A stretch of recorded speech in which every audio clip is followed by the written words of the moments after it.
Très bien. Bien. Bonsoir à tous. Ravi que vous soyez là pour cette deuxième conférence donc, du Jardin qui va porter sur le livre de Francis Wolff ici présent et que je remercie vivement, qui s'appelle Plaidoyer pour l'universel, qui a été publié en 2019 voilà, et qui est une tentative d'une argumentation qui vise à fonder rationnellement une éthique humaniste sur la base de principes moraux qui puissent être universalisables. Donc voilà le thème de la séance de ce soir. Rapidement, avant de commencer, j'aimerais donner quelques éléments de présentation de notre invité. Alors, vous êtes professeur émérite à l'École normale supérieure de la rue d'Ulm. Vous avez un élément à savoir, parce que c'est intéressant, et il a été mis à jour ce week-end, un site personnel qui retranscrit, disons, qui explique l'intégralité de votre œuvre, qui permet du coup de se faire une idée et de s'orienter dans les lectures, si vous en aurez le désir, voilà, à la suite de cet entretien. Mais vous en aurez des que je souhaite mentionner. Donc, du coup, vous avez aussi enseigné en prépa, en lycée. Vous avez tenu une chaire de philosophie ancienne à Sao Paulo. Voilà. Vous avez également travaillé à l'université Paris-Nanterre. On peut lire dans un livre sorti très récemment qui s'appelle Le Monde à la première personne et qui était composé d'entretiens avec André Comte-Sponville, une synthèse, disons, de votre œuvre, telle que vous l'exposez sur votre site. Il y a également un livre auquel je vous renvoie d'Alain Policard qui s'appelle Le Monde selon Francis Wolff, qui est sorti en 2021. Vous avez écrit sur plusieurs sujets, des questions anthropologiques, la corrida en 2007, l'amour en 2016, il n'y a pas d'amour parfait, le titre du livre en question. Vous avez écrit sur la musique, sur l'esthétique en 2015.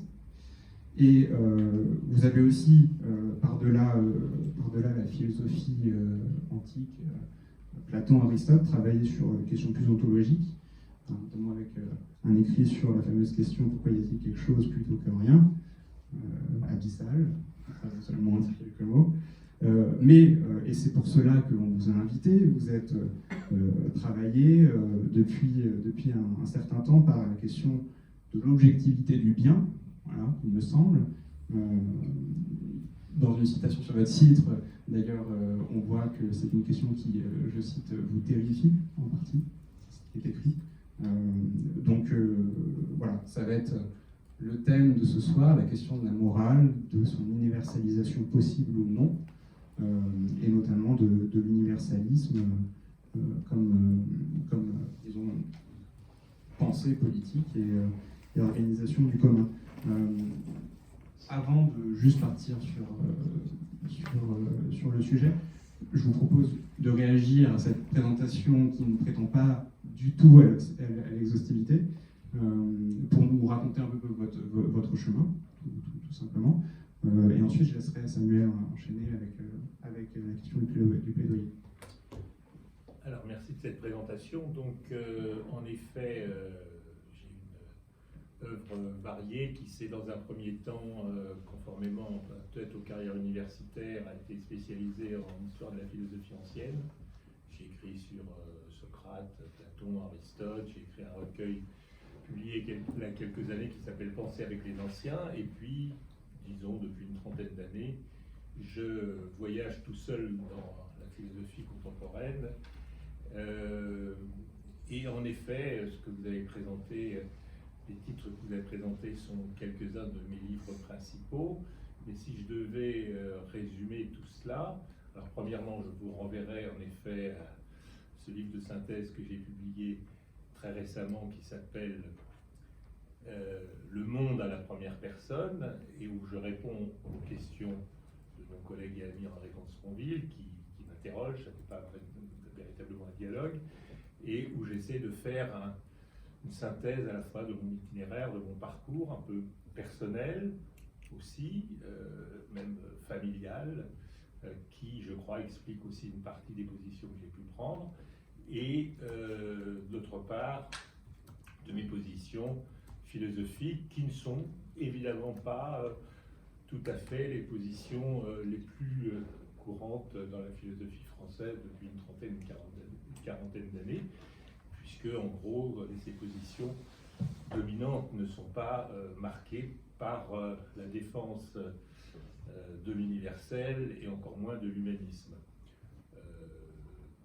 Je ne m'en vante pas particulièrement, c'est un fait. À part ça, en effet, j'ai publié sur tout le spectre de la philosophie qui va de la métaphysique à l'éthique et à l'esthétique, en passant par l'anthropologie. Mais si je devais dire quelle est la ligne de conduite la plus comment dirais-je, constante, c'est en effet la recherche des universaux anthropologiques. C'est-à-dire qu'il me semble que pour de nombreuses raisons, à la fois notre époque et les philosophies dominantes sont plutôt relativistes et ont tendance à essayer de montrer systématiquement à la fois qu'il n'y a pas d'universaux et qu'il ne peut pas y en avoir et qu'il ne doit pas y en avoir. Et j'ai essayé de montrer, par exemple, vous avez cité la musique, c'est mon plus gros livre qui s'appelle « Pourquoi la musique ?» il porte sur la musique en général. Et donc ça, c'est un peu le défi, montrer que se poser la question pourquoi dans toutes les sociétés, dans toutes les communautés, partout il y a de l'humanité depuis au moins le paléolithique inférieur, et puis l'humanité sous sa forme la plus incoative chez tous les enfants, pourquoi il y a ce besoin de musique? Qu'est-ce que c'est qu'elle? Et donc, au travers de centaines d'exemples musicaux empruntés à toutes les traditions, j'essaie de répondre à cette question, pourquoi la musique en général? Et j'essaie de trouver des universaux anthropologiques dans la musique, et inversement des universaux musicaux dans toutes les musiques du monde. Autre exemple, vous avez cité le livre sur l'amour, alors je passe du plus gros au plus petit, hein, le moins cher aussi, 5 €, ça, pour l'amour, ça vaut quand même la peine de se renseigner, qui s'appelle donc « Il n'y a pas d'amour parfait », où j'essaye, en dépit de ce que les tendances dominantes, et d'ailleurs tout à fait légitimes, nous disent sur l'extraordinaire variété des formes d'amour, de normes à la fois morales, sociales, qui pèsent, des interdits, tabous qui pèsent sur la sexualité humaine, sur l'historicité des sentiments, sur la socialité extrêmement relative et variable des émotions. Tout ça, je l'accepte.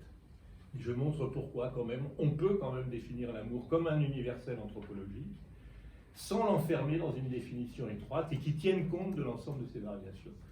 Voilà 2 exemples, hein, je pourrais en prendre d'autres, empruntés à 2 parties de mon travail qui ont le même souci, montrer qu'il y a une extraordinaire diversité d'humanité, mais que ça n'empêche, cette diversité n'est pas contraire, n'est pas contradictoire avec l'idée qu'il y a néanmoins des universaux humains et une universalité de l'humanité. Voilà, en 2 exemples, et pour montrer qu'en effet, ce livre résume à propos de l'universel humain.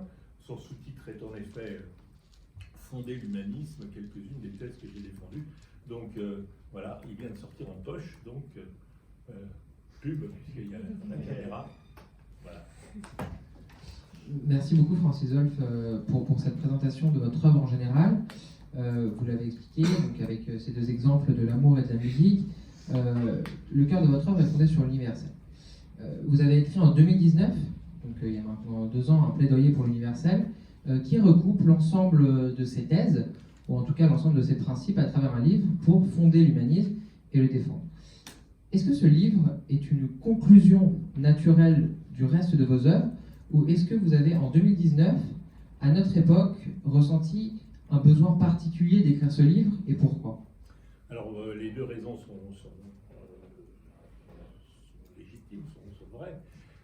C'est pour moi le 3e volet d'un triptyque que j'ai consacré à la question, alors là qui est une question universelle par excellence, à la question de l'humanité. C'était un thème la question de l'humain, de l'humanité, des représentations de l'humain, est un thème qui n'avait pas été beaucoup travaillé depuis un livre qui, à mon époque, était très fameux, le livre de Michel Foucault, Les mots et les choses, qui est paru en 1966, quand je commençais, moi, j'allais commencer mes études, et c'était un livre qui fait énormément de bruit, qui avait été résumé par les journalistes comme c'est la mort de l'homme. Bon, et voilà.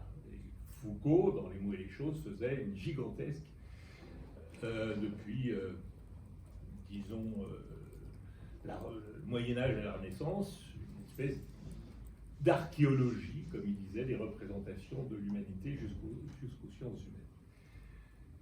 J'en ai repris le projet au début des années 2010 dans un livre qui s'appelait Notre humanité d'Aristote aux neurosciences, dans lequel je refaisais, moi, à ma manière, l'histoire des représentations de l'humain à travers, là aussi, quelques grandes révolutions autour de la définition de l'humanité. Et j'essayais de montrer que les grandes révolutions scientifiques d'un côté et les grandes révolutions morales depuis l'Antiquité étaient articulées à chaque fois à une définition implicite de ce que c'est qu'être un homme, de ce que c'est qu'être un être humain. Ça, c'était donc le premier volet. Ce livre s'appelait Notre humanité d'Aristote aux neurosciences. Le deuxième volet de ce triptyque consacré à l'humanité, je l'ai écrit quelques années plus tard, en 2015, qui s'appelait Trois utopies contemporaines. Et j'ai essayé de montrer, et là c'était vraiment dans le contemporain, c'était plus du tout un travail historique, épistémologique, archiviste, extrêmement savant, c'était un peu le contraire, c'était un peu un livre d'intervention sur et qui était fondé sur l'idée suivante. Dans l'Antiquité, l'être humain était défini par deux limites, une limite supérieure et une limite inférieure. La limite supérieure, c'était les dieux. La limite inférieure, c'était les bêtes. Entre les deux, il y avait les hommes. Et c'était trois faunes. En grec, c'est le même mot pour désigner ces trois types de vivants, des zoa. Alors on a traduit par animaux, mais c'est une mauvaise traduction, des vivants. Alors il y avait au-dessus de nous des vivants rationnels et immortels. En dessous de nous, des êtres vivants irrationnels et mortels, et nous étions entre les deux, les êtres humains, nous étions rationnels comme ceux du dessus et mortels comme ceux du dessous. Alors c'était assez commode parce que non seulement ça nous permettait de bien nous définir, mais en même temps ça nous donnait exactement des limites claires à ce que nous pouvions faire, à ce que nous devions faire, à ce que nous pouvions ne pas faire et ce que nous ne devions pas faire.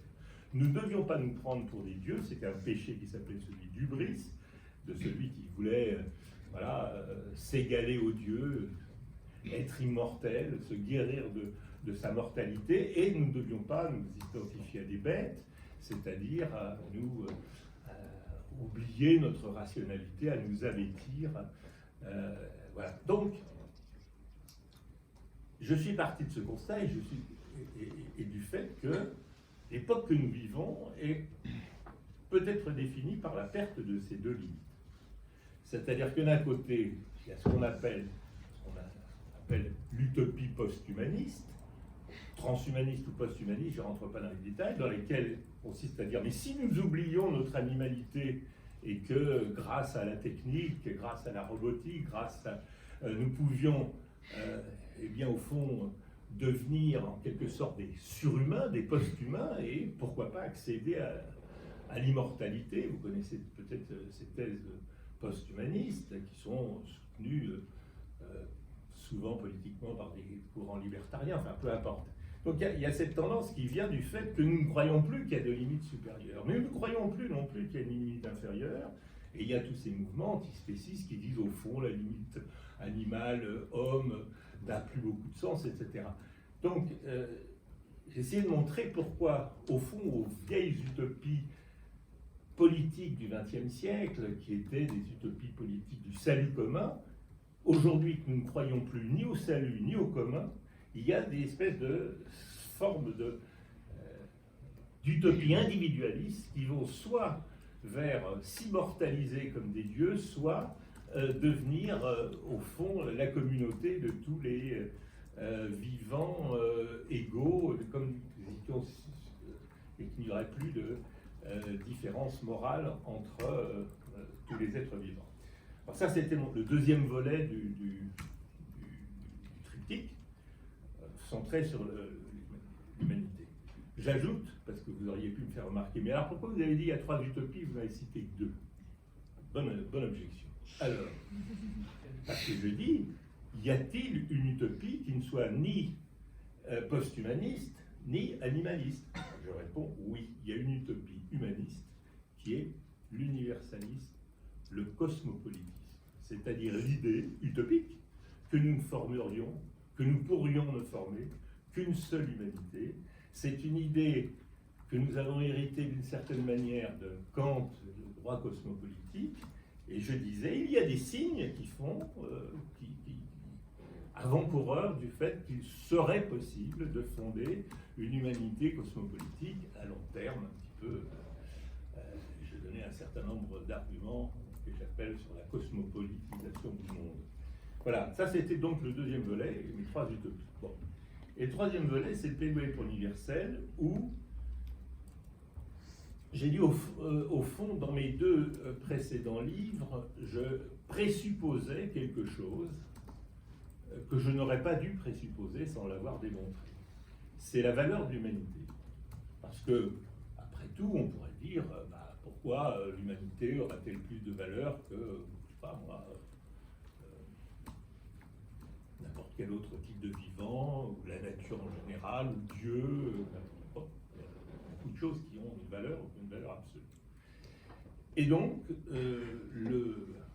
pendant les 5-6 années qui ont suivi le week-end, donc 4, j'avais commencé avant, je me suis évertué à fonder l'humanisme, c'est-à-dire à fonder l'idée que, l'humanité a une valeur absolue, qu'il n'y a pas d'autre valeur absolue, je ne dis pas de valeur relative, que aujourd'hui que l'humanité, et que tous les êtres humains ont une valeur égale.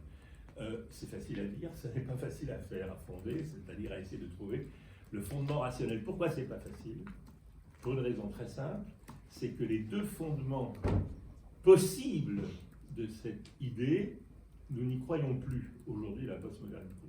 Le fondement divin, qu'un Dieu nous aurait fait tous égaux, et encore, on peut très bien croire en Dieu et justement penser que c'est précisément parce qu'il nous a tous fait que nous ne sommes pas égaux devant lui, ou l'idée qu'il y a une nature de l'homme qui fait... Bon, nous ne pouvons plus croire à cela. Donc, est-ce qu'il est encore possible aujourd'hui de fonder l'humanisme? Ça a été le fond du projet, et pour cela, il fallait prendre cette route, que j'appelle la route de l'universel, et pourquoi je l'ai... c'est là que je vais en venir à un deuxième aspect. Pourquoi je l'ai présenté sous forme d'un plaidoyer? Vous savez ce que c'est qu'un plaidoyer? Un plaidoyer, c'est une réponse à une accusation. Et évidemment, ça c'est la raison, je réponds à votre question, la raison pour laquelle il y avait, à mon avis, une certaine actualité, c'est que, en effet, pour des raisons extrêmement diverses, que j'analyse très légèrement dans l'introduction, et sur lesquelles je reviens un peu après, l'universel est aujourd'hui mis en accusation de toutes parts, aussi bien sur le plan politique, à gauche comme à droite, bien sans doute, et sur le plan philosophique, etc. Donc, ce que je fais dans ce plaidoyer, en tout cas dans la première partie, c'est de mettre l'universel en question, en accusation, et de répondre aux accusations. Avant que, dans les deux parties suivantes, je fasse le boulot positif, si je puis dire, de dire, bon, d'accord, on peut répondre aux accusations. Maintenant, ce n'est que la moitié du job. Répondre aux accusations est une chose. Maintenant, fonder cette idée, c'est une autre paire de manches, et c'est ce que j'essaie de faire dans les parties 2 et 3. Bien, merci beaucoup. Alors, pour revenir peut-être sur les raisons, disons, plus politiques, et l'analyse de la conjoncture, de ces accusations diverses, peut-être revenir sur, disons, l'antithèse de l'universalisme politique, qui est l'identitarisme politique, et essayer de faire la genèse rapidement du succès des thèses identitaires, autant à droite avec un renouveau du nationalisme dans plusieurs démocraties, dans beaucoup de démocraties, et le succès également d'une certaine forme d'identitarisme à gauche, plutôt anglo-saxon, mais qui culturellement a une certaine influence. Et la question que j'aimerais poser par rapport à ça, disons plus conceptuelle, c'est est-ce qu'on peut penser l'identitarisme politique comme finalement une forme de conséquence de l'individualisme démocratique, une forme de passion démocratique qu'il faudrait contenir, de même qu'on a dû contenir, disons, un égalitarisme à un moment donné précédemment, quoi. Voilà. Alors évidemment, c'est un phénomène extrêmement multiforme, complexe, et ce que je ne vais pas épuiser là sur les raisons du renouveau de ces deux formes d'anti-universalisme politique que sont, disons, à droite, les montées des nationalismes ou des intégrismes religieux d'un côté, et d'un autre côté à gauche, la montée des revendications identitaires, ce que la droite aujourd'hui appelle le wokisme, qui en fait est un phénomène beaucoup plus complexe, qui sont la remontée parfois de la reconnaissance des identités, de certaines identités qui ont été ou qui sont dominées, et ça peut aller des revendications parfaitement légitimes à l'égalité des hommes et des femmes ou des luttes contre les discriminations, à des affirmations beaucoup plus offensives sur la revendication d'une identité qui cherche à s'imposer au détriment de valeurs universelles. Donc, je ne rentre pas dans les détails. Mais qu'est-ce qui fait, globalement, et sans porter de jugement, avant, qu'est-ce qui fait que, en effet, depuis le tournant du XXIe siècle, ça n'a pas arrêté de monter? Alors, il y a en effet plusieurs raisons. La première, j'y reviendrai sans doute après, c'est en effet la montée de l'individualisme, c'est-à-dire que les grandes, je l'ai dit tout à l'heure, les grandes utopies qui ont été porteuses de mouvements de salut commun du XXe siècle ont non seulement échoué, se sont révélées en effet, disons, totalitaires, et que les grandes mobilisations ne se font plus autour de thèmes globaux de libération, libération du peuple, libération des opprimés, et même à gauche se font de moins en moins en termes de classe sociale et de plus en plus en termes de reconnaissance. Alors ça, c'est ce qu'on a appelé les luttes de reconnaissance. Et ça peut aller en effet de reconnaissance, je l'ai dit, de minorités qui ont pu être opprimées, et ça peut être aussi de reconnaissance.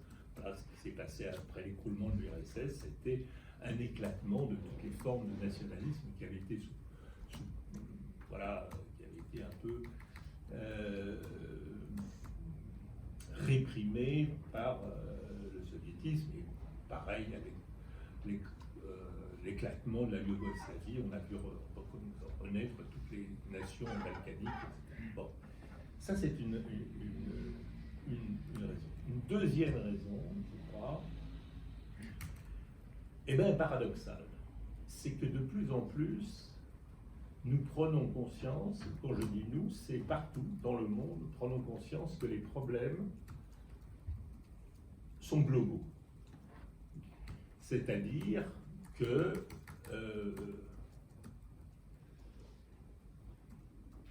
crise économique, 2008 a été globale, elle a touché le monde entier, les crises écologiques diverses et particulièrement la crise climatique, la pandémie, celles qui nous attendent, bref, il y a l'idée que les problèmes politiques sont désormais globaux et que, en quelque sorte, localement, on est un peu dessaisi de nos destins. Par conséquent, il y a une idée qui est très fréquente, c'est que on se réfugie sur le proche, étant donné que tout le reste paraît hors d'atteinte, puisque il n'y a plus rien qui dépend de nous. Voilà une deuxième cause possible, il y en a beaucoup d'autres, du fait qu'il y a une remontée des phénomènes identitaires, c'est-à-dire plus on se sent dépossédé par le global, plus on veut s'identifier à ce qui semble proche et qui paraît en quelque sorte un refuge possible contre l'anonymisation à la fois due à la progression de l'individualisme et l'anonymisation qui vient de la globalisation des problèmes. Voilà, je dirais pour résumer quelques-unes des causes, mais il y en a d'autres sur lesquelles on reviendra sûrement. Merci beaucoup. Alors, on parle des menaces qui pèsent sur l'universel et sur le concept d'universalité, mais ce n'est pas la première fois que l'universel est attaqué. Au cours du XIXe siècle, il a été attaqué par 2 fois. La première par la critique marxiste, c'est-à-dire il n'y a pas d'universel, il n'y a que des droits et des droits bourgeois. Notamment, Marx critiquait beaucoup la propriété privée et l'article 17 de la Déclaration des droits de l'homme, et la critique réactionnaire. L'universalisme et les démocraties ont appris de ces critiques en notamment mettant des droits sociaux. Est-ce que ce serait possible de réitérer cette dialectique? Est-ce qu'on peut de nouveau s'en sortir? Alors vous avez tout à fait raison de dire que les critiques contre l'universel ne datent pas d'hier, elles datent en effet du XIXe siècle et elles sont aussi bien de droite que de gauche. Et elles doivent être prises les unes et les autres tout à fait au sérieux. Il ne faut pas les rejeter comme ça, ce sont des arguments très forts et qui renaissent aujourd'hui, mais avec, comment dirais-je, des habits nouveaux, mais c'est au fond toujours les mêmes critiques. Commençons par la critique, disons, de droite, type Joseph de Maistre. Je ne vois pas d'hommes, je ne vois que des Français, des Allemands, etc. Qu'elle répondra Jean-Paul Sartre, je ne vois pas d'hommes, je ne vois que des bourgeois et des prolétaires. Bon. Alors, critique de droite, ça consiste à dire, appelons-la de droite pour faciliter, ça signifie, lorsqu'on parle d'humanité en général, on oublie que l'humanité est diverse et que l'on devient humain qu'à travers un certain nombre d'identifications qui se passent, alors pour Joseph de Maistre et pour toute une tradition qui est devenue de droite mais qui n'était pas au début du XIXe siècle, parce que la nation n'était pas un concept de droite, c'est devenu, qui passe par quelque chose qui est la nation. Et la nation, en effet, est ce à quoi et ce par quoi nous sommes nous-mêmes. Nous sommes donc français avant d'être humains, non pas parce que nous nions notre humanité, mais parce que notre humanité ne peut se réaliser que dans une certaine identité qui se définit non seulement positivement par une langue, une culture, une histoire, un destin, une politique, etc., mais négativement aussi, et c'est là d'ailleurs qu'on passe à la nation nationaliste, parce que nous ne sommes pas les autres, nous ne sommes pas les étrangers, nous ne sommes pas des Allemands, des Anglais, etc. Bon.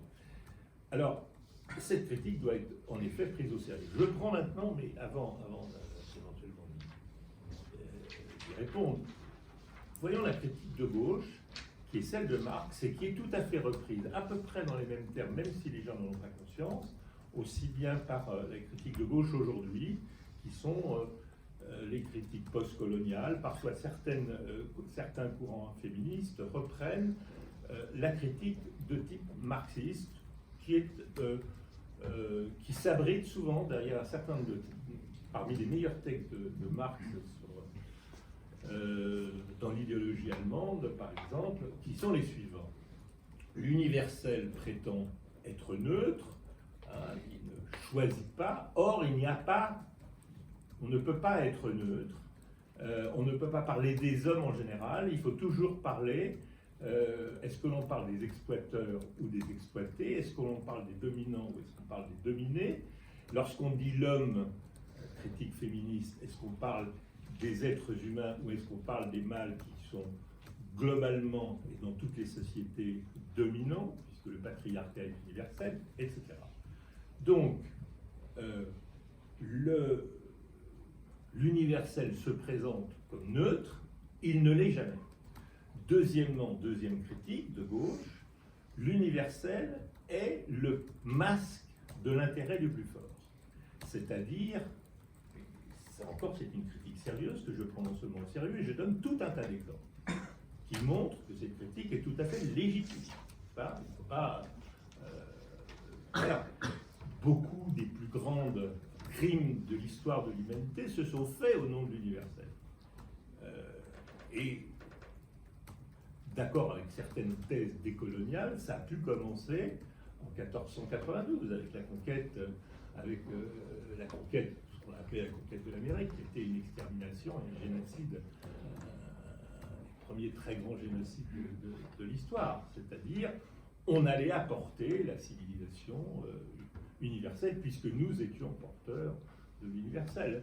Et à chaque moment de conquête, pas à tous les moments d'ailleurs, mais à certains moments, on a retrouvé cet argument. Les arguments au moment de la colonisation d'Algérie étaient, et ils étaient même portés par une partie de la gauche social-démocrate, comme on disait, c'est-à-dire nous sommes les porteurs de la civilisation universelle, etc. Et donc, c'est nous, c'était au nom de l'universel qu'on allait donc coloniser et éventuellement faire la guerre. Bon. Alors, ces critiques doivent être prises au sérieux et il faut donc y répondre. Voilà. Je peux y répondre tout de suite, mais c'est pour dire que, en effet, les critiques peuvent être de droite comme de gauche, et lorsqu'elles sont de gauche, et j'insiste là-dessus, les critiques qui renaissent aujourd'hui sont à peu près les mêmes que celles qui étaient déjà dans les textes de Marx et qui étaient très fortement argumentées. La critique des droits de l'homme peut être reprise. Alors, il y a beaucoup. Les droits de l'homme que connaissait Marx sont ceux de 1789, ceux de 1948 ont été très sérieusement, vous l'avez un peu dit implicitement, améliorés par rapport à la déclaration, puisqu'ils ne sont plus seulement des droits formels, ils sont aussi des droits réels, des droits sociaux, et la distinction facile entre les droits de et les droits à a été gommée. Quand Marx disait, ça c'est une critique classique dont on peut faire, laquelle on peut faire justice, quand on dit que les droits ne sont que formels, c'est en grande partie faux. Si on lit la Déclaration universelle des droits de l'homme de 1948, il n'y a pas simplement des droits à, c'est-à-dire des droits liberté, il y a aussi ce qu'on appelle les droits créances, c'est-à-dire les droits de ceci, bon, les droits qui ouvrent créance à l'éducation, les allocations, etc. Donc, oublions cette partie de la critique des droits de l'homme, il reste une critique, les deux principales critiques contre l'universel qui sont faussement neutres et masquent de l'intérêt du plus fort. Alors, si vous voulez, on peut y répondre assez rapidement. Bon. Alors, en effet, je commence par le premier. Est-ce que l'universel est-il forcément toujours neutre? Alors, d'une part, lorsqu'on...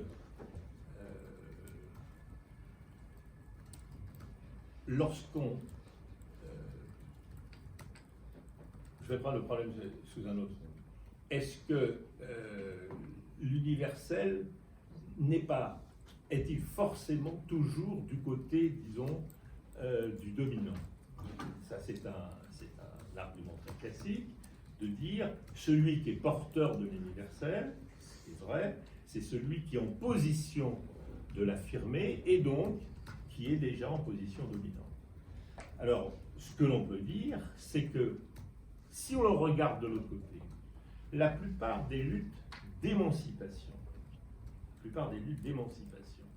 que ce soit les luttes des esclaves depuis la première grande révolte des esclaves à Haïti, que ce soit les luttes contre le colonialisme, toutes ces grandes luttes d'émancipation, au nom de quoi se sont-elles faites? Elles ne s'en sont pas faites pour opposer aux colonialistes on ne voulait pas coloniser les colonialistes, on voulait l'abolition de la colonisation. C'est-à-dire, on voulait, au fond, la reconnaissance universelle qu'il n'y ait ni colonisé, ni colon. Là, toutes les révoltes, quand vous lisez tous les textes de révolte d'esclaves, depuis Haïti jusqu'aux luttes, y compris d'ailleurs en lutte contre le racisme, et ne se sont pas faites au nom du fait que les esclaves voulaient rendre esclaves leurs maîtres, mais au nom, cette émancipation passait par un idéal universaliste. Autrement dit, l'universel n'est pas forcément porté par le plus fort, il est aussi le seul horizon du plus faible. Il n'y a pas d'autre horizon du plus faible, à moins d'être justement porteur de quelque chose qui n'est plus l'universel, qui est l'identité. C'est-à-dire, si je dis, eh bien, différence, soit deux groupes, ne disons pas les blancs et les noirs, parce qu'on va penser que des rouges et les verts, les rouges écrasent les verts, eh bien, les verts vont se révolter, ils peuvent soit réclamer qu'il n'y ait plus de discrimination des verts, soit ils peuvent réclamer qu'il y ait, soit ils peuvent réclamer de pouvoir discriminer les rouges. C'est exactement la différence entre viser l'universel et viser à renverser la domination. Et je pense qu'il n'y a pas d'autre but possible pour ceux qui sont victimes de discrimination que de lutter, alors en effet pour la reconnaissance de cette discrimination, et la phase de reconnaissance de discrimination peut ne pas être universelle, c'est-à-dire peut être simplement une phase négative dans laquelle on peut faire reconnaître sa différence. Je ne nie pas l'idée qu'il puisse y avoir des luttes pour faire reconnaître une différence, et par conséquent une identité, dès lors qu'elle est écrasée, niée, non reconnue, discriminée, etc. À partir de là, la question est de savoir qu'est-ce que je vise en réalité. Je vise la fin de toute discrimination, ou je vise une nouvelle forme de discrimination, ou je vise à imposer une identité. Et c'est la grande question, la grande différence entre lutte de reconnaissance pour une identité sous le chef d'un universel que j'appelle de second niveau, ou lutte pour imposer une identité. Alors, j'en viens simplement à dire le point essentiel. Ce qui fausse une grande partie des arguments contre l'universel, c'est qu'on confond l'universel et l'uniforme. Or, l'universel n'est pas le contraire de la diversité, c'est la condition de l'existence de la diversité. Car s'il y a une diversité de culture, de religion, des hommes et des femmes, tout ce que vous voulez, si cette diversité peut exister, c'est à condition qu'elle puisse coexister. Et on ne peut coexister que sous la protection d'un universel de second niveau. Je prends un exemple très simple et très immédiat. La laïcité n'est pas une religion, contrairement peut-être à l'usage que certains veulent en faire. La laïcité, c'est simplement la possibilité de coexistence des religions, des croyances et des non-croyances, comme on dit. Eh bien, les croyances ne peuvent exister que sous un deuxième chef que j'appelle un universel formel qui rend possible leur coexistence. Donc,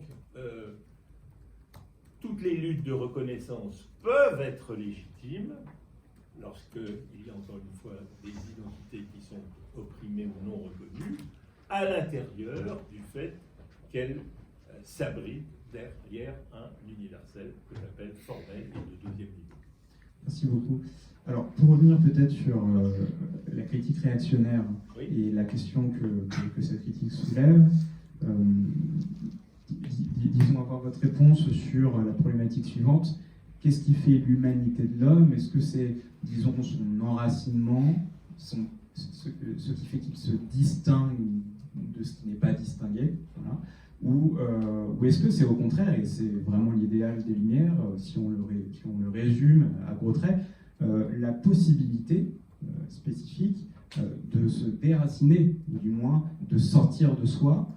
Est-ce qu'on peut revenir voilà, sur cette alternative qui pose la question finalement aussi derrière du relativisme culturel Alors, il faudrait distinguer en effet nation et culture. Ce qui fait l'humanité de l'homme, ça n'est pas une nature humaine séparable de la diversité de ses expressions culturelles.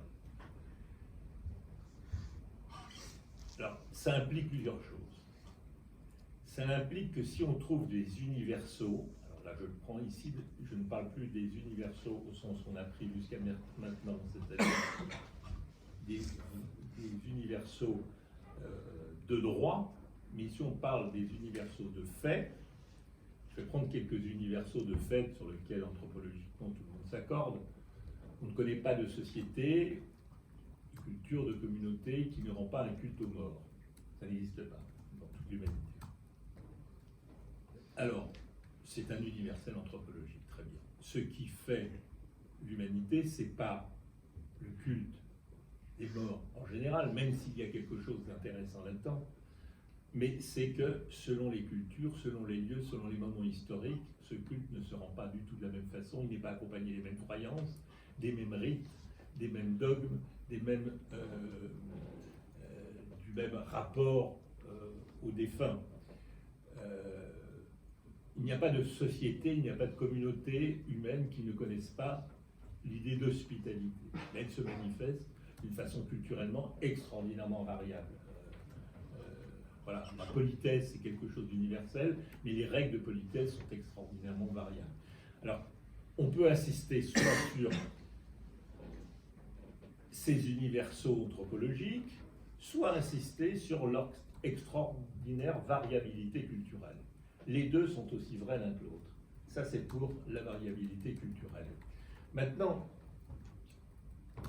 il y a deux usages et deux sens du mot culture. Il y en a un qui me paraît extrêmement positif, intéressant, riche, et un autre qui me paraît un peu appauvrissant. Et souvent, on passe d'un sens à l'autre, ce qui va me permettre peut-être ensuite de passer à l'idée de nation. Quand je dis la culture japonaise est différente de la culture française, qu'est-ce que j'entends par le mot culture? J'entends que l'ensemble des croyances, des pratiques, des rites, des représentations ne sont pas les mêmes. Alors, j'en ai pris quelques exemples, politesse, hospitalité, etc., au Japon et en France. Voilà. J'entends un certain nombre de représentations, et de pratiques. Maintenant, ça c'est le sens qui me paraît extrêmement positif. Est-ce que ça veut dire que tous les Japonais ont forcément les mêmes croyances, les mêmes intuitions, les mêmes représentations? Non. Cela, passer de l'un à l'autre, d'un sens du mot culture à ce qu'on appelle le sens culturaliste du mot culture, c'est-à-dire croire que chaque culture est enfermée et enferme ceux qui vivent à l'intérieur dans un certain nombre de croyances et de pratiques, c'est tout à fait illusoire et ce n'est pas comprendre comment fonctionne l'humanité. En permanence, dans toutes les cultures, il y a des influences diverses, il y a des métissages divers, il y a une historicité et il y a surtout une extraordinaire diversité des croyances individuelles, personnelles et des pratiques individuelles et personnelles. Donc, il ne faut pas passer d'un sens à l'autre. Reconnaître la diversité des cultures au sens 1 ne m'enferme pas dans l'idée que les cultures seraient des espèces d'îles fermées dans lesquelles chacun serait définitivement enfermé.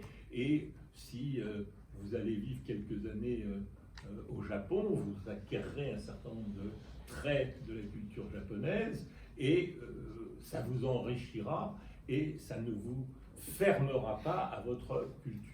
De la même façon, c'est exactement le problème pareil des langues. Donc, qu'est-ce que je veux dire par là, pour répondre à votre question? La question est de savoir qu'est-ce qui fait l'humanité. Ce qui fait l'humanité, c'est en effet la culture au sens numéro 1, et ça n'est pas le fait que je suis enfermé dans quelque chose qui serait ma culture. C'est exactement ce qui différencie, à mon avis, une définition de l'humanité par la culture d'une définition par la nation.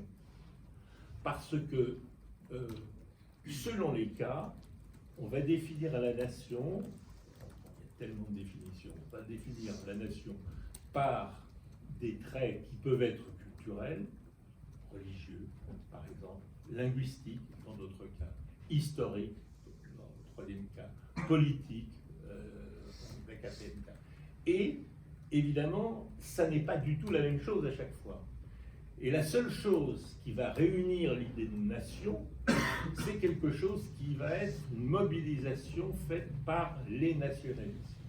Alors, en France, nous avons de bonnes raisons de croire connaître l'idée de nation, puisque la France a inventé l'idée de nation après la Révolution française.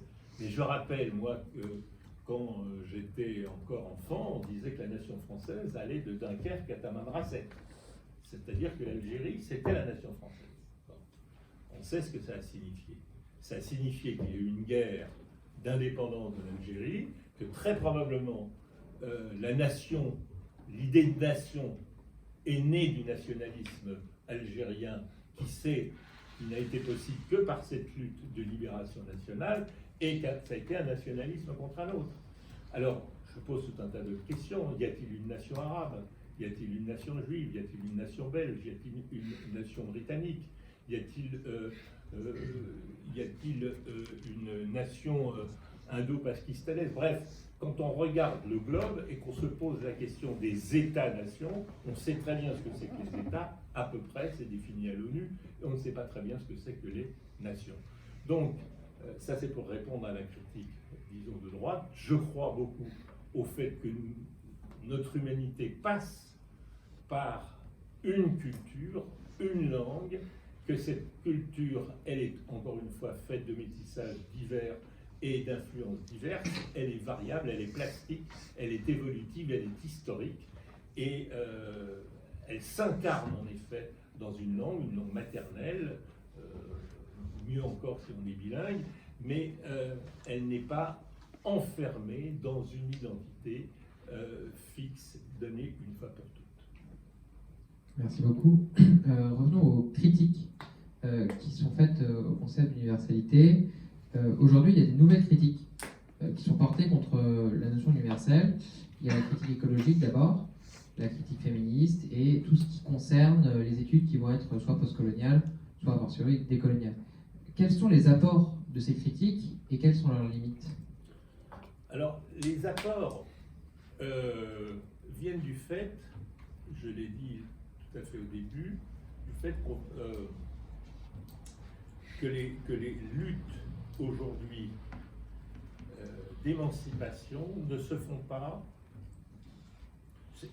En gros, c'est une reprise, la plupart du temps, des critiques classiques de la gauche venant depuis le milieu du XIXe siècle jusqu'aux luttes anticolonialistes des années 60. C'est la reprise des mêmes arguments, mais évidemment avec d'autres formes de lutte de reconnaissance. Ça n'est plus reconnaître qu'il y a des oppresseurs et des opprimés, ou des exploiteurs et des opprimés, c'est de dire il faut reconnaître qu'il y a, je l'ai dit tout à l'heure en passant, des hommes et des femmes, par exemple, et qu'il y a une universalité du patriarcat. Je crois que à l'heure actuelle, c'est à mon avis la critique la plus forte pour répondre à votre question, parce que on peut dire que la domination masculine est la seule domination qui soit universelle. Elle est dans deux sens. Elle l'est parce qu'il n'y a pas d'exception au patriarcat. On ne connaît aucune société connue dans laquelle il y ait pouvoir exercé par les femmes. On connaît des sociétés dans lesquelles il y a très peu de domination masculine, ce sont la plupart du temps des sociétés de chasseurs-collecteurs, mais depuis le néolithique, c'est-à-dire depuis la révolution dont certains considèrent que les malheurs de l'humanité ont commencé là, il y a 10 000 ans, c'est-à-dire l'invention de l'agriculture, de la domestication des hommes, la domestication des plantes et des animaux, eh bien, on ne connaît pas de sociétés dans lesquelles il n'y ait pas une domination masculine, qui peuvent être extrêmes, comme dans certaines sociétés, particulièrement où règne une idéologie viriliste particulièrement féroce, et d'autres qui sont plus soft, disons, comme dans les démocraties dites libérales, mais dans lesquelles il y a, demeure des inégalités flagrantes des hommes et des femmes. Alors, évidemment, là, nous avons une critique qui est très précise, consistant à dire, lorsqu'il y a, là on va retrouver la même critique que celle qu'on a déjà trouvée à gauche, ce qui se présente comme universel, en réalité, c'est l'intérêt de ceux qui dominent, et alors qu'en réalité, il faut penser au point de vue, il n'y aurait qu'un seul moyen de lutter pour l'émancipation, ce serait que de donner dans un premier temps uniquement à la fois la parole, le droit de s'exprimer dans l'espace public, et c'est tout le processus qu'on peut appeler de discrimination positive, qui vont aller à l'encontre des principes qui peuvent sembler universels, mais qui compensent. C'est pourquoi, typiquement, vous avez quelque chose qui est positif dans cette critique de l'universel, en disant, si vous appliquez un principe de représentation proportionnelle, vous appliquez un principe universel, mais qui faussera les choses, parce que vous reconduirez une injustice que vous ne pouvez récompenser que par une discrimination positive. Voilà donc une critique tout à fait positive, mais, encore une fois, qui ne remet pas en question la question de fond, c'est-à-dire qu'est-ce qui est visé fondamentalement. Qu'est-ce qui est visé fondamentalement, sinon, je suppose, je l'espère, l'égalité finale des hommes et des femmes. Est-ce que c'est un idéal possible? Oui. Est-il réalisable? Je le pense. Est-ce que pour l'obtenir ou pour l'acquérir, on doit passer par une phase dans laquelle on va prendre en défaut certains principes universels sur le plan tactique? Pourquoi pas? Il n'y a aucune raison de penser qu'on résoudra ces problèmes tactiquement sans faire des entorses à des principes universels ou des principes universels.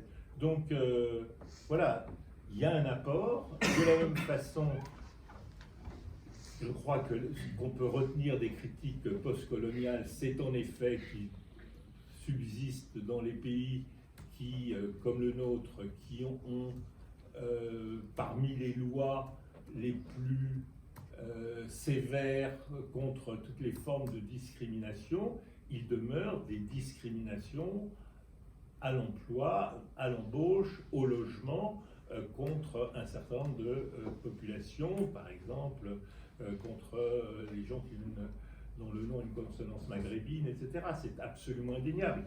De ce point de vue-là, cette critique qu'il faudrait être simplement colorblind, comme on dit, est une critique du colorblind est tout à fait légitime. Ce n'est pas en étant aveugle aux discriminations que peuvent subir certaines populations que l'on résoudra le problème des discriminations. C'est donc en les reconnaissant dans un premier temps, et à condition qu'on dise que ce qu'on vise, c'est la fin des discriminations et donc l'égalité.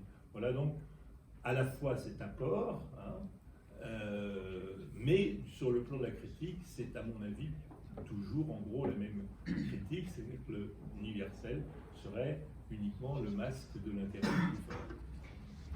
Alors, autre point, mais qui est directement lié, la question du relativisme culturel. Oui. Il y a chez les décoloniaux, en tout cas par exemple sous la plume d'un auteur comme Grossfogel, une remise en cause assez radicale de l'existence d'une raison en partage, voilà, avec notamment une forme d'accusation assez connue, d'où parles-tu camarade, ou du moins une accusation de l'Occident, mais d'où parles-tu pour énoncer ce que tu es en train de dire. Il y a presque un anti-intellectualisme qui est porté par cette tradition, du moins par cette école.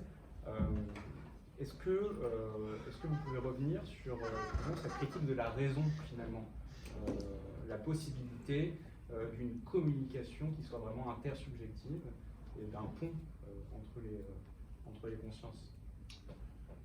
Alors, là aussi, ça n'est pas nouveau, la critique de la Ramon Vogel, la critique décoloniale, qu'on retrouve aussi dans à peu près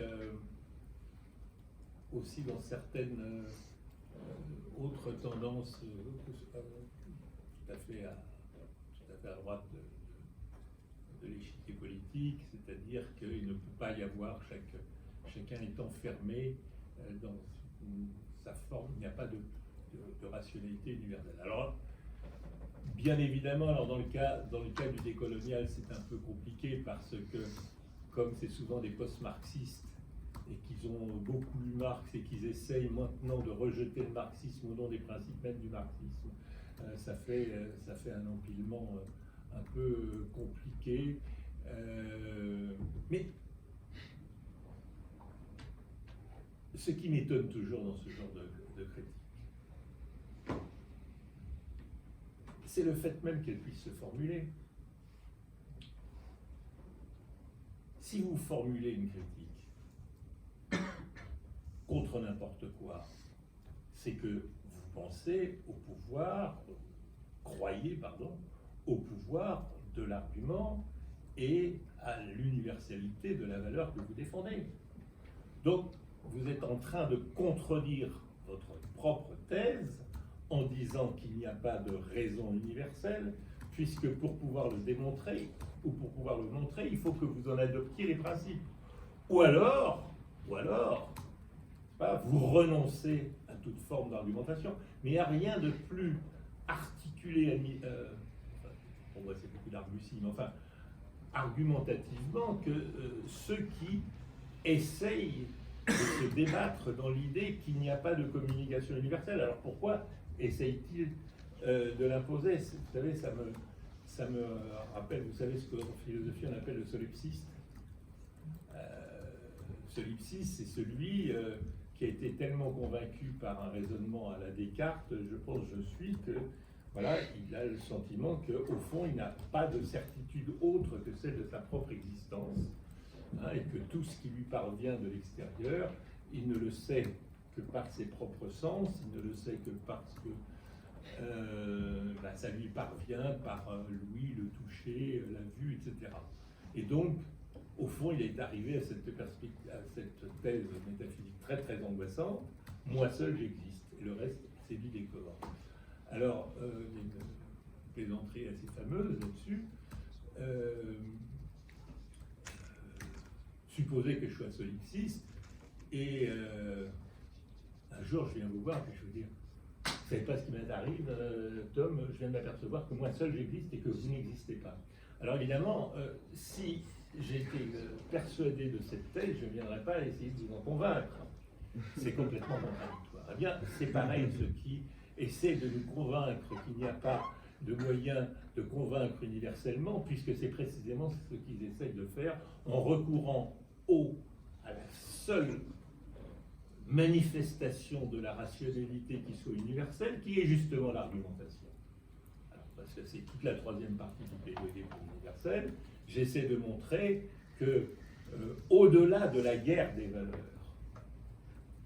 de la tragédie des valeurs, comme je le dis aussi, au-delà de la guerre des dieux, comme on peut où chacun essaye de poser son idée du bien.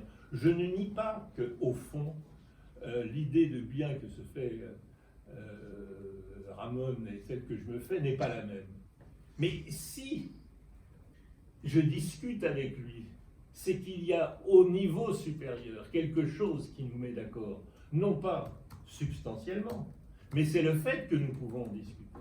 Autrement dit, il y a cette rationalité que j'appelle la raison dialogique, qui est au-delà de la différence des valeurs et de la différence des conceptions du bien. Là encore, il ne peut y avoir de diversité, j'allais dire d'opinions, de thèses, de valeurs, y compris les plus opposées, que sous la réserve d'un universel de second niveau, qui est la faculté qu'il m'attribue et que je lui attribue de comprendre ses arguments, moi de les réfuter, lui de me réfuter, etc. Et ça, c'est quelque chose d'universellement humain, qu'on ne connaît que chez les êtres humains, et qui est commun à tous les êtres humains, quelle que soit leur culture. Merci beaucoup. Une dernière question avant de passer à la conclusion et aux questions du public. Est-ce que vous pensez qu'il est possible d'espérer qu'un jour l'humanité tout entière s'accorde sur des principes communs, des principes moraux communs? Alors évidemment, on pense à la question de la Russie, à la question de la Chine. Est-ce que vous pensez que ça pourra advenir à terme, ou qu'il y a comme une condamnation humaine à aller de l'idée universelle à l'idée de particularité? Alors, de mon éducation juive, je n'ai pas gardé grand-chose, sinon l'espoir d'une ère messianique. Et c'est ce que j'ai appelé la cosmopolitisation du monde.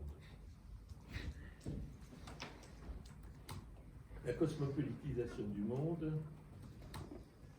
c'est l'avers de quelque chose qui a ses aspects dramatiques, qui est la globalisation. La globalisation économique, la globalisation culturelle, la culture McDonald's et GAFAM, ça c'est la globalisation, c'est les chaînes de valeur, etc. C'est l'empire du marché, tout ce qu'on veut. Bon. Je dis que ça c'est la face dramatique, c'est celle qui, au fond, semble écraser les identités et faire, je l'ai dit en commençant, que chacun se réfugie sur ses petites différences. Mais en même temps, hein, c'est pareil, on pourrait prendre un autre exemple, les réseaux sociaux. Les réseaux sociaux, c'est, voilà, on lit les critiques tous les jours, c'est les bulles cognitives, c'est les réactions, l'émotion immédiate, c'est la fausse croyance dans la démocratie, tout ce qu'on veut, tout ce qu'on veut. C'est en même temps ce qui a permis les révoltes des places, les révoltes de à Hong Kong, c'est aussi ce qui a permis les mobilisations de citoyens dans énormément de pays, etc. Donc, voilà, il n'y a pas de... La globalisation, elle a aussi son côté à la base, que j'appelle la cosmopolitisation. Prenons un certain nombre d'exemples. La dernière... Deuxième Guerre mondiale a été une des pires tragédies de l'histoire. Elle a été suivie par le tribunal de Nuremberg. Le tribunal de Nuremberg, il y a eu deux grands juristes qui s'appelaient Ernst Lauterpacht et un autre qui est plus connu qui s'appelle Raphaël Lemkin, qui ont introduit dans le droit international des notions totalement révolutionnaires qui étaient d'un côté le crime contre l'humanité et d'un autre côté le génocide. Ce sont deux façons tout à fait nouvelles et tout à fait indépendantes l'une de l'autre d'ailleurs, de considérer désormais, de mettre l'individu au centre du monde. C'était la grande idée de Lauterpacht. Et on n'en est pas sorti. Ce que je veux dire, c'est que cette idée qu'il y a des crimes contre l'humanité est une idée qui, qu'on le veuille ou non, si vous regardez ce qui s'est passé depuis 1945, n'a cessé de progresser. Bien entendu, avec des reculs considérables à certains moments. Si vous voyez, deuxièmement, 1945, qu'est-ce qui se passe? L'Europe est exsangue. Qu'est-ce qui s'est passé pour la première fois? Eh bien, il y a eu la construction européenne. Qu'est-ce que ça a signifié?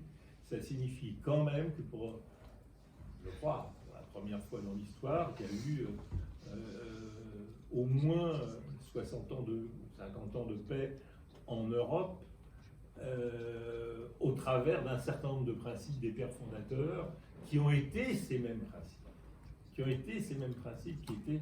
ont été inventés, enfin qui ont été introduits dans le droit international, c'est-à-dire l'idée que l'individu était au fond le principe et la fin de tout droit. Troisièmement, je continue dans le domaine du droit. Le fait qu'aujourd'hui, un général Pinochet puisse être accusé par un juge espagnol, arrêté en Angleterre pour les crimes qu'il a commis en Argentine, c'est quelque chose de tout à fait révolutionnaire dans l'histoire de l'humanité. C'est-à-dire l'idée d'un droit cosmopolitique qui avait été imaginé par contre à la fin du XVIIIe, qui trouve que on ne connaissait que deux types de droits. Le droit que vous avez à l'intérieur d'un citoyen par rapport à un État, et le droit que les États ont entre eux, c'est-à-dire chaque État est une unité. Mais l'idée qu'il puisse y avoir un droit d'un individu hors du pouvoir absolu que peut avoir l'État sur lui, ça n'existait pas. Et ça a été introduit, et c'est progressivement, c'est en train, je ne dis pas avec des reculs, des avancées, des reculs, mais si vous regardez depuis 1945, avec des avancées tout à fait considérables. Donc, qu'est-ce qu'on peut souhaiter? Eh bien, si je veux faire un peu d'utopie à ma façon, on peut imaginer une Europe fédérale, une Afrique fédérale. Les nations, le découpage des frontières en Afrique n'a à peu près aucun rapport avec les sentiments des peuples. C'est un héritage des colonialismes. On peut imaginer une progression du fédéralisme en Afrique. On peut imaginer une confédération Europe-Afrique qui serait le seul moyen, à mon avis, pour qu'il y ait un grand équilibre nord-sud à l'échelle de la planète. Bref, vous voyez, si je me mets à rêver, je dis oui, ça n'est pas impossible. Quelque chose que j'appelle la cosmopolitisation du monde, on pourrait en discuter évidemment, mais voilà, il est tard, on a le droit de rêver. Et on peut imaginer une république universelle? Alors, tout dépend de ce qu'on appelle une république universelle, mais la question est en fait tout à fait bonne. Si on entend par république quelque chose qui s'impose comme un État à l'ensemble de la planète, la réponse est non. La réponse est non parce que l'argument traditionnel contre cela, c'est qu'il n'y aurait pas de pouvoir plus totalitaire qu'il ne pourrait pas y avoir de contre-pouvoir. Maintenant, si on entend par là quelque chose comme une véritable confédération des fédérations continentales, la réponse est à mon avis oui, c'est possible. Et si le poids du droit international public devient de plus en plus fort à cet échelon-là, je crois que nous aurons fait de très grands progrès contre toutes les formes de dictature ou de négation des droits de l'homme. Parce que vous parliez de la Chine et de la Russie, oui, mais regardez d'où ils viennent.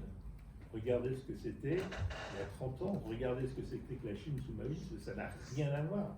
Évidemment, la reconnaissance des droits de l'homme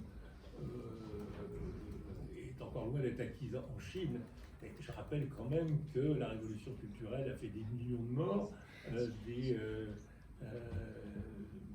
dans des camps de concentration, de l'organisation de famines, etc. Donc voilà, c'était, si on voit les choses à l'échelle d'une génération, on ne peut être que pessimiste. À l'échelle de 3 ou 4 générations, on a quelques raisons d'être plus optimistes.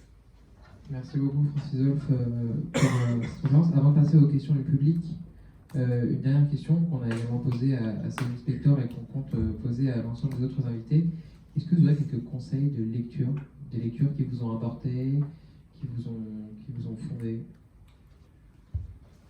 C'est assez difficile à répondre d'une manière générale parce que moi j'ai une culture très classique et ce qui m'a formé c'est la lecture des grands classiques, donc c'est Platon, Aristote, voilà. C'est pas seulement mes grandes lectures, mais ça a été aussi mes premiers petits travaux que j'ai fait sur la politique d'Aristote. Je trouve que, voilà, je suppose que dans la formation que vous avez en philosophie politique, peut-être vous avez beaucoup parlé de Tocqueville, non, je suppose, je ne sais pas, bon, voilà, très bien Tocqueville, mais la politique d'Aristote, c'est le livre 1 et le livre 3 de la politique d'Aristote, c'est quelque chose qui mérite toujours d'être relu. Alors, moi, ce que je trouve, il y a un très grand classique de la philosophie politique du XXe siècle. Je ne sais pas si c'est encore beaucoup lu aujourd'hui. Je crains que non. Est-ce que vous lisez beaucoup? Est-ce que John Rawls est beaucoup lu, par exemple? Beaucoup lu, connu, étudié. Bon, je sais qu'il est en phase pas très bien vu parce qu'il subit à la fois lui aussi les deux mêmes critiques de critique. Étant donné que c'est un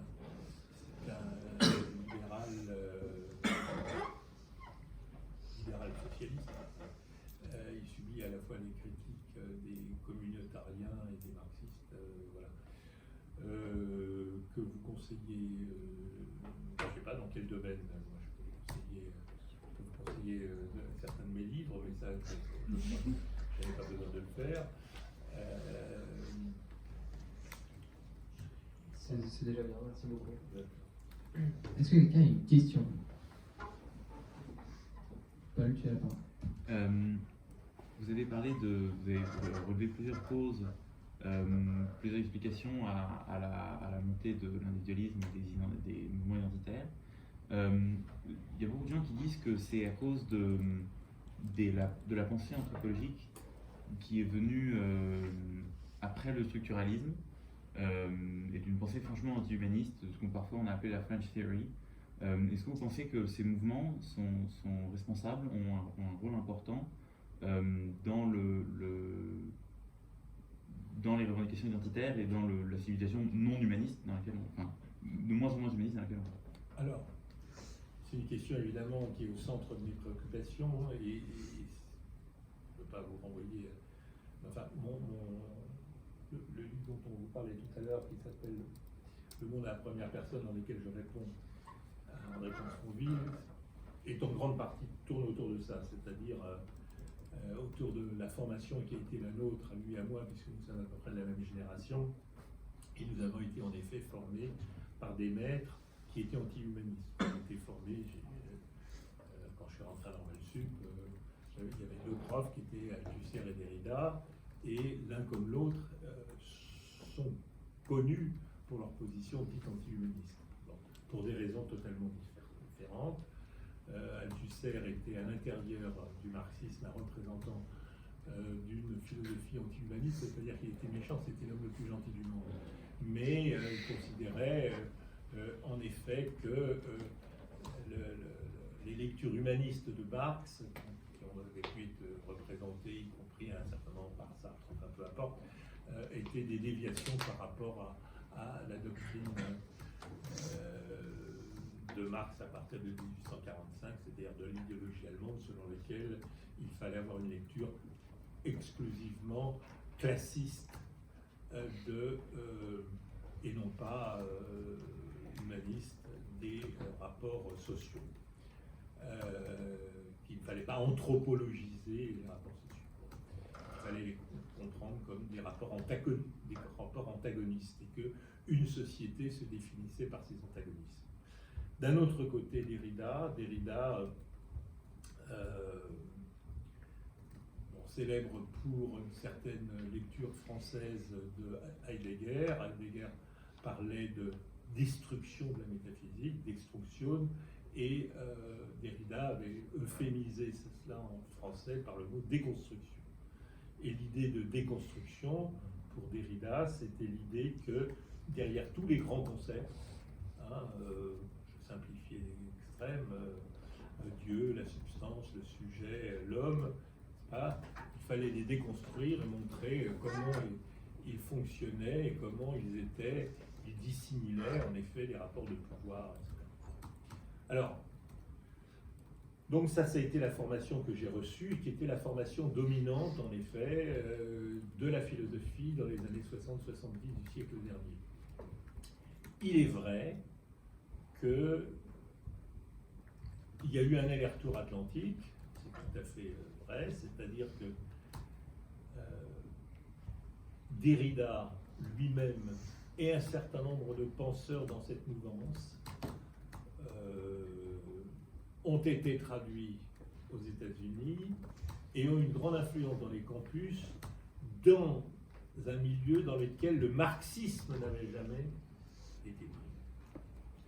Dans lesquels Derrida était, et n'oublions pas un troisième, Foucault, qui lui était un des maîtres, puisque j'ai commencé une thèse avec lui, et Foucault lui aussi était représentant d'une certaine forme d'anti-humanisme, mais qui a été lu aux États-Unis d'une manière essentiellement comme un théoricien. Il a été lu comme un théoricien révolutionnaire et un peu déconstructif. En France, il n'y avait pas deux philosophes plus opposés que Derrida et Foucault, ils ne se parlaient pas, et à notre époque, il fallait choisir son camp, il était soit de l'un, soit de l'autre. Et arrivé aux États-Unis, tout ça a formé en effet quelque chose comme une nébuleuse qu'ils ont appelée la French Theory, dans laquelle ça a alimenté en effet les mouvements de revendication, de reconnaissance identitaire. Alors, c'est une des origines intellectuelles possibles, une des origines intellectuelles. Mais je ne suis pas sûr qu'il n'y ait pas, que ce soit si important sur le plan causal. Pourquoi? Parce que il est clair, par exemple, que dans les mouvements français, dans les effets des luttes contre les discriminations raciales, la substitution, il y a eu beaucoup de polémiques récentes autour de ça, de la notion de race à la notion de classe, par exemple, chez les sociologues français, et on a beaucoup accusé la French Theory et l'influence américaine là-dessus. Il est clair que la notion de race n'avait jamais pris beaucoup d'importance en France, étant donné que les grandes divisions et discriminations ne passaient pas comme aux États-Unis par la notion de race, où elle est totalement inscrite dans l'histoire américaine. Qu'il y a d'autres formes de discrimination, par exemple, je prends cet exemple simple, il y a en France la première discrimination, on l'oublie souvent, est la discrimination au handicap. Et la deuxième discrimination, quand il y a une discrimination, c'est plutôt une discrimination religieuse, en tout cas à l'origine musulmane, beaucoup plus que question raciale au sens strict du terme. Bon, mais il est clair que là, l'influence des lectures de tous les penseurs américains qui ont puisé à la pensée française et à la French Theory a pu peser de tout son poids. Mais je crois qu'il y a une histoire proprement européenne et proprement française de la montée de ces mouvements, qui est, je crois, les luttes de reconnaissance qui viennent du fait que, comment dirais-je, les repères sociaux classiques de la pensée de gauche se sont écroulés. La fin de la classe ouvrière, en gros, comme conscience de classe, le fait que les revendications, disons, d'émancipation ne pouvaient plus ou pouvaient de moins en moins passer être portées par les classes populaires pour diverses raisons qui ont été souvent analysées par les sociologues, que en gros les classes populaires ont cessé de voter à gauche pour voter à droite, que inversement la nature qui pendant 2 siècles avait été à droite est passée récemment à gauche. Donc vous voyez, donc il y a tout un tas de mouvements propres qui s'expliquent propres à cette une tectonique des plaques politiques et des luttes de reconnaissance qui sont indépendantes, je crois, de l'histoire de la pensée transatlantique, qui a pu jouer son rôle néanmoins. Merci beaucoup pour cette réponse. Est-ce que quelqu'un a une autre question? Oui. Oui, je crois soulever une difficulté dans cet universalisme. Enfin, j'ai l'impression que justement ces réactions identitaires ou anti-universelles, c'est justement souvent des réactions au projet d'universalisation, par exemple avec le projet européen, etc. Avec le projet européen, oui. etc. Mais ça me semble être une grosse difficulté. Est-ce que ces réactions sont légitimes ou est-ce qu'il faut les dépasser? Et comment est-ce qu'on peut espérer les dépasser? Je n'ai pas de recette miracle, mais encore une fois, la plupart du temps, je crois, les réactions anti-universelles sont des réactions contre l'uniforme. Je crois que les gens se révoltent contre l'idée qu'ils refusent l'universalité. Ils refusent l'uniformité. Croyant réfuter l'universel, ils veulent la diversité. Ce que je me force d'expliquer tout au long du livre, c'est que l'universel est la condition d'existence de l'universel. C'est-à-dire, ce n'est pas le contraire à la diversité. Vous ne pouvez pas être divers sans, si vous êtes différent de moi, nous ne pouvons coexister que parce que nous acceptons cette diversité et donc il y a un universel au-dessus de nous qui nous permet de... Bon. Alors, les réactions contre l'Europe, elles ont de très bonnes raisons. Bon, la bureaucratie européenne, tout ce qu'on raconte aussi sur la financiarisation de l'économie à l'échelle européenne, etc., etc. Tout ça, oui. Mais il est faux, contrairement à ce que on veut nous faire croire, que l'Europe impose autre chose, que l'Europe s'oppose à la diversité régionale et s'oppose à la diversité des sentiments nationaux. C'est tout à fait faux. Elle s'oppose à quelque chose, normalement, qui va simplement contre les valeurs qui ont été fondatrices de l'Europe, voir ce qui se passe dans les démocraties illibérales du groupe de Visegrad. Donc, je crois qu'il y a une grande exploitation politique,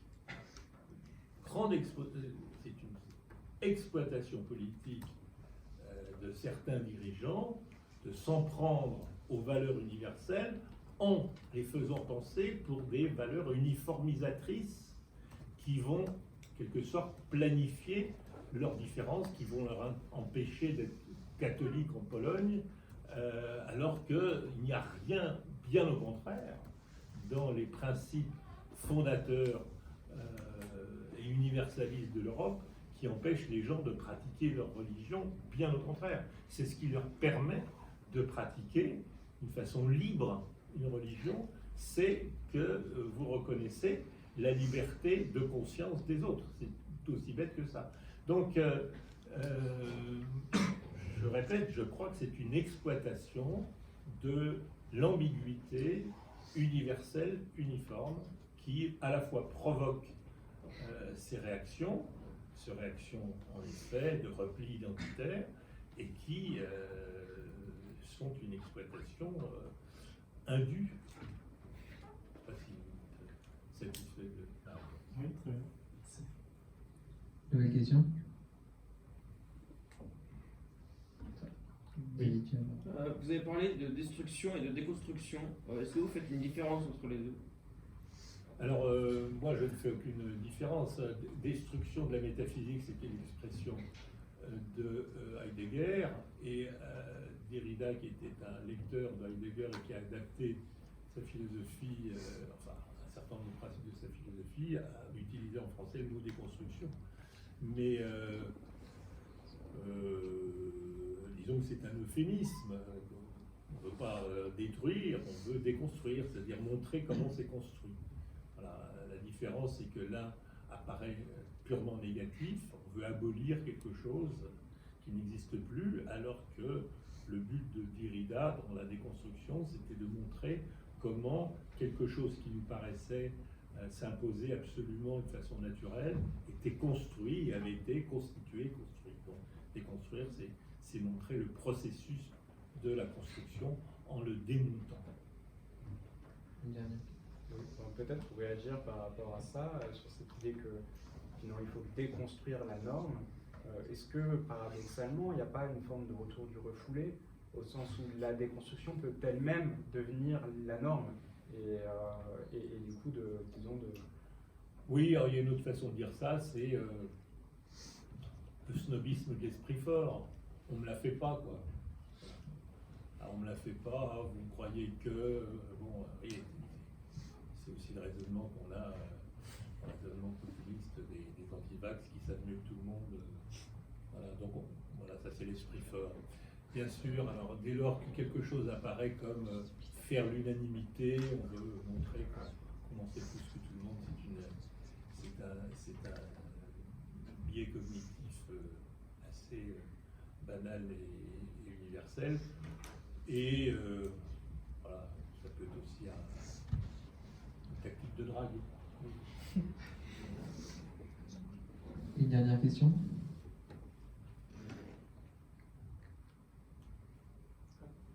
Selon vous, quels seraient les fondements d'une morale, d'une notion de bien et d'une notion de malheur universel?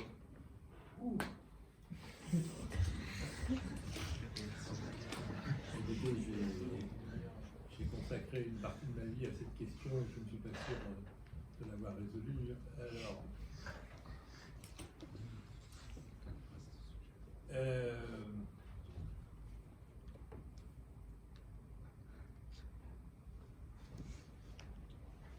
il n'y a pas, je vais essayer de trouver une façon rapide de m'en sortir. On ne connaît pas de société, on ne connaît pas d'humanité qui ne connaisse une règle, une norme, qui est celle de réciprocité. Okay. C'est-à-dire que ça peut aller dans tous les sens. Pour œil, dans pour dent, c'est réciproque.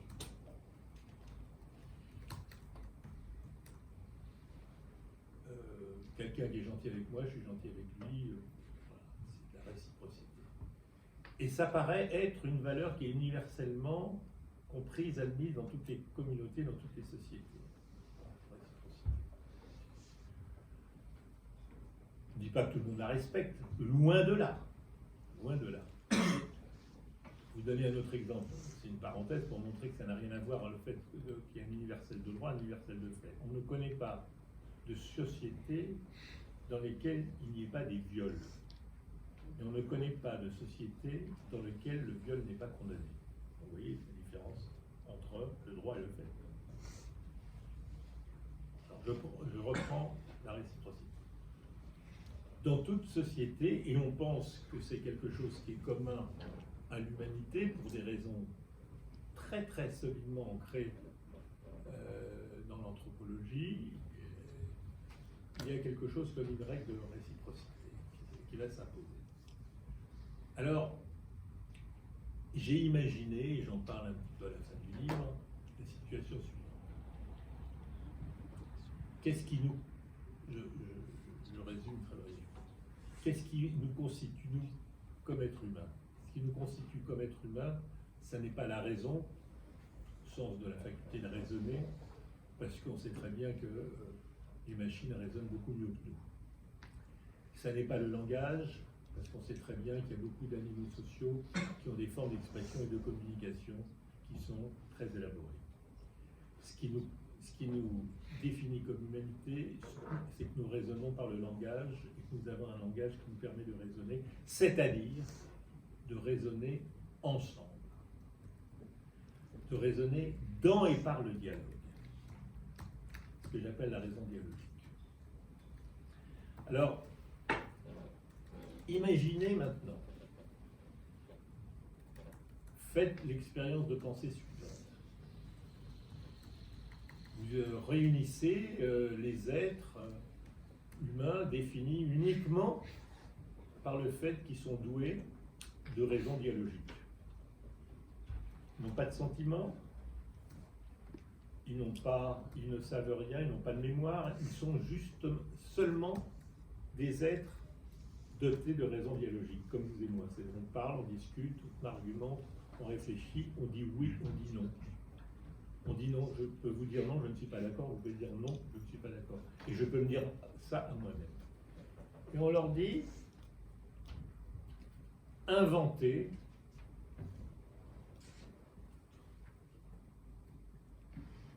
des règles, des normes pour définir les rapports que vous aurez sur Terre. Ils vont discuter. Alors ils ne savent pas, ça ne veut rien de ce qu'ils seront. Ça ressemble un tout petit peu à la situation originelle de John Rawls, mais c'est assez différent. Position originelle. Ils ne savent pas s'ils seront des hommes ou des femmes, ils ne savent pas s'ils seront riches ou pauvres, généreux ou avares, égoïstes ou altruistes. Donc qu'est-ce qu'ils vont décider? Ils se mettent à discuter. Ils vont décider, premièrement, que, selon une vieille règle contractuelle,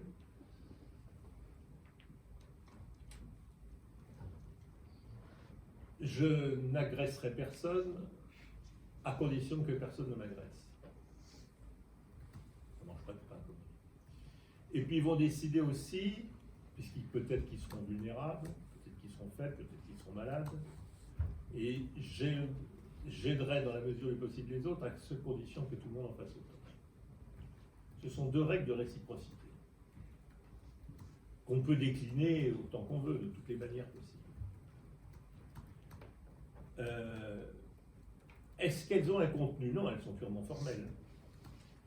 Mais je crois qu'en même temps, elles définissent quelque chose comme le bien humain. Alors, imaginez l'ensemble de ces règles de réciprocité qu'on va pouvoir expliciter, qu'on va pouvoir décliner. Est-ce qu'elles sont égoïstes ou est-ce qu'elles sont altruistes? Ni l'un ni l'autre. Les égoïstes l'adoptent parce que c'est leur intérêt, et les altruistes l'adopteraient parce qu'ils sont altruistes. Mais en eux-mêmes, ces règles, qui pour moi définissent le bien humain, sont indépendantes de la question de savoir si les êtres humains, conformément à une question très classique anthropologique, si l'homme est bon ou mauvais. Si vous considérez qu'il est fondamentalement égoïste, il va respecter cette règle parce que c'est son intérêt bien compris. Et si vous considérez qu'il est altruiste, eh bien, il secourra les autres parce qu'il aura tendance naturelle à secourir les autres. Prenons un autre exemple. On oppose souvent, on a opposé, c'est moins à la mode aujourd'hui, enfin il y a une dizaine d'années, on le fait encore un peu aujourd'hui, les éthiques de la justice et les éthiques du soin ou du care. Les unes étaient plutôt masculines, les autres plutôt féminines. Donc une éthique de la réciprocité. Est-ce que l'éthique de la réciprocité est une éthique de la justice ou du care? Ni l'un ni l'autre. Les deux sont des éthiques de la réciprocité. L'éthique du care, vous allez soigner celui qui est vulnérable, mais si vous l'étiez aussi, vous seriez soigné par quelqu'un. Et dans l'éthique de la justice, c'est indépendamment de toute relation personnelle. C'est une éthique. Là encore, vous appliquez la règle de réciprocité. Autrement dit, il me semble que anthropologiquement, le fondement anthropologique de l'éthique, c'est le bien défini comme relation de réciprocité qui est entrée dans la définition de l'homme comme animal doté de raison dialogique. Je ne sais pas si je suis clair, c'est-à-dire la capacité de dire oui ou de non, de discuter, d'argumenter, de fonder ce qu'il est en train de fonder, etc. Vous voyez donc, c'est une définition du bien qui ne lui donne pas un contenu substantiel, mais qui est peut-être la clé de la fin de la guerre des dieux. Merci conclusion. Redonner le titre du livre, donc le plaidoyer pour l'universel, qui date de 2019. Oui, version poche 2021. Version poche 2021. Et le nom du livre qui vient de sortir, donc les entretiens avec André Comte-Sponville. Le monde à la première personne. Le monde à la première personne. Chez Fayard. Et merci à tous. Et le petit livre sur l'amour. 5 €. Voilà. Merci beaucoup.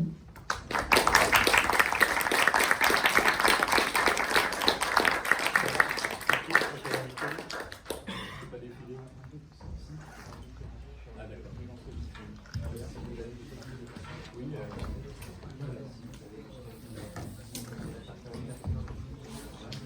D'accord. Maintenant,